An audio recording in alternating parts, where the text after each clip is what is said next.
Binurebe. Hari ibihingwa tubona byoroshye ariko bikomeye ku buzima. Gombo ni kimwe muri ibyo.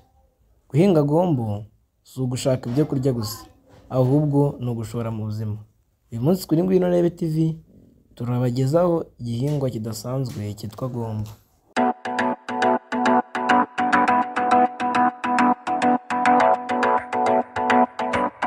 Nkwibutsa gukora subscribe, share and comment ku biganiro byacu kugira ngo bigende bikugeraho isaha ku yindi. Ikaze ku buryo burambuye. Gombo ifite inkomoko muri Afurika y'Amajyaruguru no mu bihugu byo muri Aziya. Yatangiye gukoreshwa mu buvuzi bwa kera, nyuma iza gutekwa nk'ibiribwa. Izwi mu ndimi zitandukanye.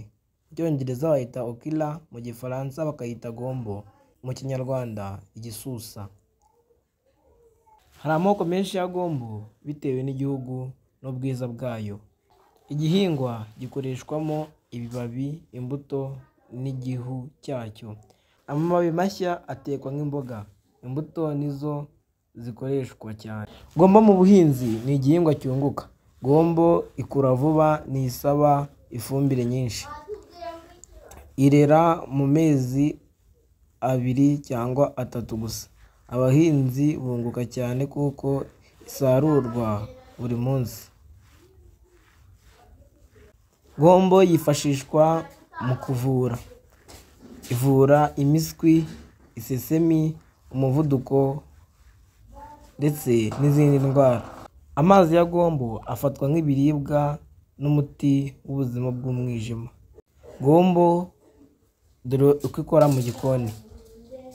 Gombo iribwa mu mafunguro atandukanye: isupu, isombe, salade. Igira uburyohe bwihariye ndetse itangaza ububobere mu byo kurya. Iribwa mu Rwanda, Kongo, Nigeria, Ghana n'ahandi henshi. Dore uko gombo ibungabunga uruhu n'imitsi. Isigwa ku ruhu nk'uruhara, isukura ndetse ikanagabanya iminkanyari. Amazi ya gombo akoreshwa ku musatsi kugira ngo imisatsi ibe ireshya ndetse igire itoto. Irimo vitamine A na C zigira uruhare mu gusana uturemangingo. Dore ikintu cyihariye kuri gombo: umucyo wa gombo niwo utuma yihariye.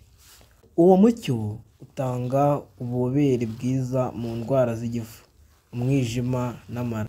Niyo mpamvu ikoreshwa nk'umuti wo gusukura inzira y'igogora. Gombo ishobora guhingwa mu buryo bwa organic. Irahendutse ariko ikagurishwa neza mu masoko mpuzamahanga. Benshi mu baturage batangiye kuyibyaza umusaruro. Gombo abantu benshi ntibaramenya agaciro kayo. Ushishikariza abantu kuyihinga, kuyirya no kuyikoresha nk'umuti. Gombo ni igihingwa cy'ubuzima gikwiye gushyigikirwa. Gombo ni igihingwa gikwiye kutirengagizwa. Uretse gutanga intungamubiri nyinshi, gitanga amahirwe mu buzima, ubucuruzi no mu buzima bw'abantu. Ese nawe urimo kuyitera, kuyirya cyangwa kuyipfusha ubusa? Gombo ni umuti ukomeye cyane. Mbaye mbashimiye.